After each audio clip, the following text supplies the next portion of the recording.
اس طوائف کی بیٹی سے بچانے کے لیے مولانا طارق جمیل صاحب نے عاصم جمیل کی شادی بھی کروا دی تھی، جو 2-2.5 سال بڑی مشکل سے چلی اور اس کے بعد طلاق ہو گئی تھی، اور اس کے بعد عاصم جمیل وہ اچھی خاصی ٹینشن میں رہتا تھا۔ اب یہ کہتے ہیں مولانا طارق جمیل صاحب کا جو موقف ہے کہ عاصم جمیل نے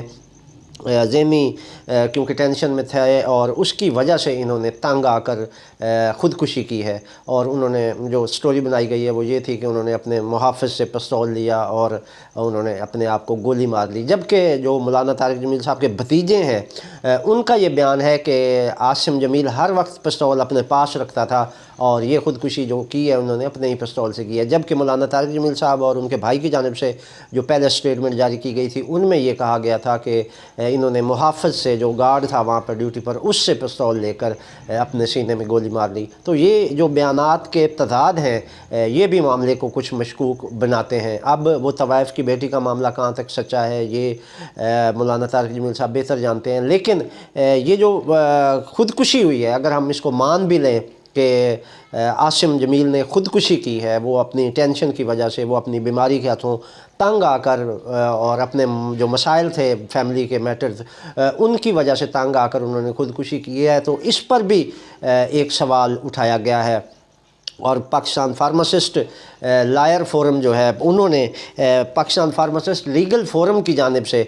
باقاعدہ اس پر دعویٰ کیا گیا ہے کہ یہ خودکشی نہیں ہے بلکہ یہ قتل ہے اور جان بوجھ کر عاصم جمیل کو قتل کیا گیا ہے۔ اور پاکستان فارماسسٹ لیگل فورم کے صدر جو ہیں وہ ڈاکٹر نور محمد مہر ہیں، انہوں نے روزنامہ پاکستان کو انٹرویو دیا ہے اور روزنامہ پاکستان نے اس خبر کو جو ہے اپنے فرنٹ پیج پر شائع کیا ہے۔ اتوار کے روز انہوں نے یہ خبر شائع کی ہے اور فرنٹ پیج پر پاکستان اخبار کے فرنٹ پیج پر شائع ہونے والی اس خبر میں ڈاکٹر نور محمد مہر کہتے ہیں کہ اس بچے کو یعنی عاصم جمیل کو ایک گولی دی جا رہی تھی، گیبلین نامی سالٹ اسے دیا جا رہا تھا، اور یہ گولیاں ایسی ہیں کہ جن کے کھانے سے انسان کا ذہن جو ہے وہ سکون محسوس کرتا ہے اور آہستہ آہستہ یہ گولی کھانے والا جو شخص ہے وہ خودکشی کی طرف مائل ہو جاتا ہے۔ تو اس حوالے سے ڈاکٹر نور محمد مہر نے یہ دعویٰ کیا ہے کہ یہ خودکشی نہیں ہے بلکہ یہ قتل ہے اور باقاعدہ پلان قتل ہے، کہ مولانا طارق جمیل صاحب نے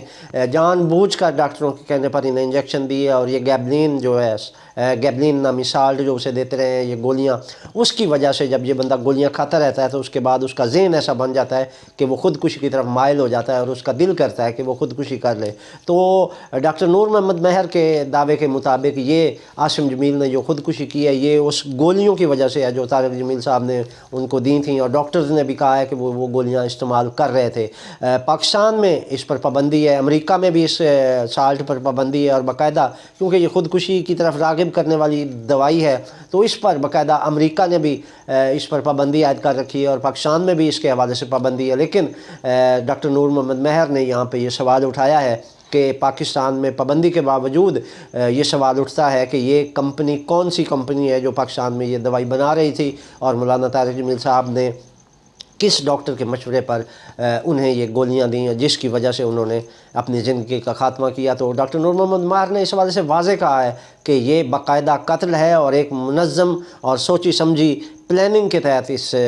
کو قتل کیا گیا ہے۔ تو اس حوالے سے یہ دو رائے تھیں، ایک یہ تھی کہ وہ طوائف کی بیٹی سے شادی کرنا چاہتے تھے، اور دوسری رائے یہ ڈاکٹر نور محمد مہر جو پاکستان فارماسسٹ لیگل فورم کے جو صدر ہیں انہوں نے یہ دعویٰ کیا ہے کہ یہ خودکشی نہیں بلکہ قتل ہے۔ اور اب اس حوالے سے جب ڈاکٹرز اور پولیس افسران سے بات کی گئی تو انہوں نے کہا کہ کیونکہ یہ ورثاء کا اپنا حق ہوتا ہے اور یہ ان کا ثوابدیدی اختیار ہوتا ہے کہ وہ کارروائی کرنا چاہتے ہیں یا نہیں کرنا چاہتے، تو مولانا طارق جمیل نے واضح طور پر کہہ دیا ڈاکٹرز کو بھی اور ڈی پی او کو بھی کہ وہ کوئی کارروائی نہیں کرنا چاہتے، جس پر پولیس اور ہسپتال کے ڈاکٹر جو ہیں وہ دونوں طبقے خاموش ہو گئے، اور اس کے بعد مولانا طارق جمیل صاحب نے اس معاملے کو پرسنلی لوگوں سے یہ درخواست کی کہ اس کو جو ہے وہ نہ اچھالا جائے، یہ ان کی فیملی کا میٹر ہے اور وہ فیملی ان کی کافی صدمے میں ہے۔ اس حوالے سے پھر ظاہر ہے یہ معاملہ ایسا تھا اور جس پر خاموشی اختیار کر لی گئی۔ لیکن ناظرین یہاں پر ایک اور سوال بھی اٹھتا ہے کہ جب سے میں خود مولانا طارق جمیل صاحب کا فین ہوں، باقاعدہ ان کا بیان سنتا ہوں اور باقاعدگی کے ساتھ ان کے بیانات جو ہے وہ روز تقریباً میں ایک نہ ایک ان کا بیان سنتا ہوں۔ تو اس حوالے سے مولانا طارق جمیل روز اول سے ڈرا رہے تھے ہمیں کہ خودکشی حرام ہے اور خودکشی نہیں کرنی چاہیے، خودکشی کرنے والے کی بخشش نہیں ہوتی۔ لیکن جب یہ معاملہ ہوا، عاصم جمیل کی خودکشی کا معاملہ سامنے آیا، تو اب مولانا طارق جمیل صاحب اسی خودکشی کو جو کل تک حرام کہتے تھے اس کو گلیمرائز کر کے پیش کر رہے ہیں۔ اب مولانا طارق جمیل صاحب نے یہ بھی کہہ دیا کہ میں نے خواب میں دیکھا ہے کہ میرا بیٹا حضور نبی کریم کے ساتھ بیٹھا ہوا ہے۔ پھر انہوں نے یہ بھی کہہ دیا کہ جس کے جنازے میں 40 لوگ آ جائیں وہ بخشے جاتے ہیں، اور میرے بیٹے کے جنازے میں تو لاکھوں کی تعداد میں لوگ آ گئے ہیں، تو میرا بیٹا بخشا گیا ہے اور میرا بیٹا اللہ کی بارگاہ میں پہنچ گیا ہے اور میرا بیٹا اللہ کی قربت میں پہنچ گیا ہے۔ تو یہ انہوں نے ظاہر ہے میں جانتا ہوں کہ ایک باپ ہونے کے ناطے کیا جذبات ہوتے ہیں ایک بیٹے کے لیے، اور پھر جوان بیٹے کی موت واقعی بہت بڑا صدمہ ہوتی ہے۔ لیکن کیا شریعت اس بات کی اجازت دیتی ہے کہ ہم ایک حرام فعل کو گلیمرائز کر کے پیش کریں؟ اس طرح تو مولانا طارق جمیل صاحب سے یہ سوال بنتا ہے کہ جس طرح آپ خودکشی کو گلیمرائز کر کے پیش کر رہے ہیں، اس طرح نوجوان نسل میں خودکشی کا رجحان بڑھے گا۔ آپ تو خودکشی کی حوصلہ افزائی کر رہے ہیں۔ پاکستان کے مسائل آپ کے سامنے ہیں، لوگ پریشان ہیں، بے روزگاری عام ہے، معاشی بحران کی وجہ سے ہر گھر کا ہر فرد پریشان ہے۔ تو کیا لوگ جب اس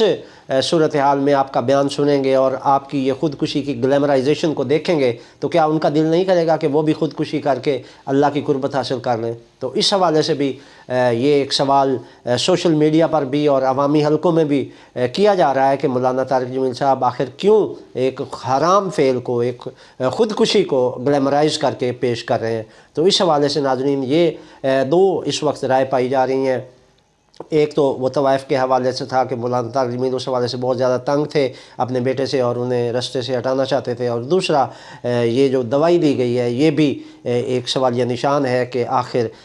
گیبلین نامی جو سالٹ اسے دیا جا رہا تھا اس کی وجہ سے ان کا رجحان خودکشی کی طرف ہوا اور انہوں نے خودکشی کی۔ لیکن ابھی تک ناظرین یہ سوال اپنی جگہ قائم ہے کہ یہ خودکشی ہے یا قتل، لیکن یہ چیز اپنی جگہ پر مسلم ہے اور ایک سوالیہ نشان چھوڑ گئی ہے۔ اب دیکھنا یہ ہے کہ اس واقعے کا انجام کیا ہوتا ہے، کیونکہ قتل کہتے ہیں کہ چھپتا نہیں ہے، اور اگر یہ قتل تھا تو بہت جلد بے نقاب ہو جائے گا۔ تصور شہزاد کو اجازت دیجیے،